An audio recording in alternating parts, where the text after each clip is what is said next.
I've got new data and fresh research on what's happening now and what's ahead for housing, specifically which markets are poised to see activity grow in 2026.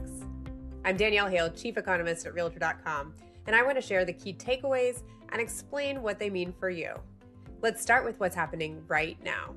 The November Housing Trends Report showed that buyers gained some ground as home prices flatten and active listings and new listings both continue to grow.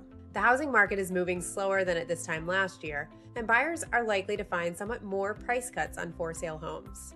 Weekly trends in housing data have been very similar to these monthly readings. One difference is in the trend for newly listed homes, which has been a bit more sluggish in recent weeks. This gauge of seller enthusiasm is one I will keep my eye on because it impacts inventory trends in the months ahead. As buyers gain ground, our November Hottest Markets report shows familiar Northeast and Midwest areas with the most competitive real estate conditions. But among the largest 40 markets, we see a departure. San Francisco, California emerged as a top mover, indicating a more seller-friendly shift in this market. The mortgage rate lock-in effect continues to shape homeowner decisions about selling and buying. Our new report shows just how much. Nationwide, the current typical homeowner with a mortgage would see a nearly $1,000 increase or 73% surge in costs to buy a typical home at today's mortgage rate. This week's mortgage rate actually rose 3 basis points from last week, but at just less than 6.25%, it remains on the lower end of the 2025 range for rates. Recall that the typical 30-year fixed rate started the year at roughly 7% and didn't fall below 6.5% until September. So this improvement is still relatively recent, and we're just starting to see it impact housing activity.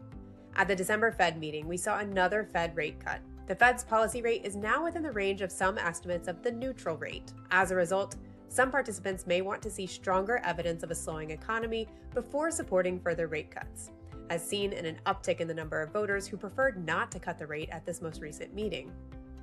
When monetary policy is at a transition phase and the Fed's two policy goals, full employment and price stability, are in tension, it's not surprising to see different perspectives on the appropriate policy, as we see now.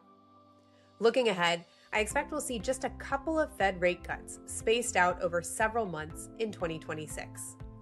It's worth remembering that the Fed does not set mortgage rates. What's ahead for mortgage rates? Our 2026 housing forecast anticipates that they'll continue to hover around their current 6.25% range, down from the 2025 annual average. I discussed this and the Realtor.com outlook alongside Chief Economist of the National Association of Realtors and National Association of Home Builders at the annual NAR Housing Forecast Summit. Watch the video replay for a great overview of the key real estate trends to watch in the year ahead. Finally, our 2026 housing predictions enable us to identify the metro areas that are poised to see the greatest growth in home transaction activity, driven by a combination of home sales and home price growth. Our top markets for 2026 are overwhelmingly located in the Northeast and Midwest, where relative affordability gives buyers a refuge from higher housing costs.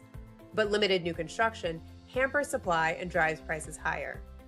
Buyers in these markets are older and well qualified, helping them to better navigate a steadying housing market.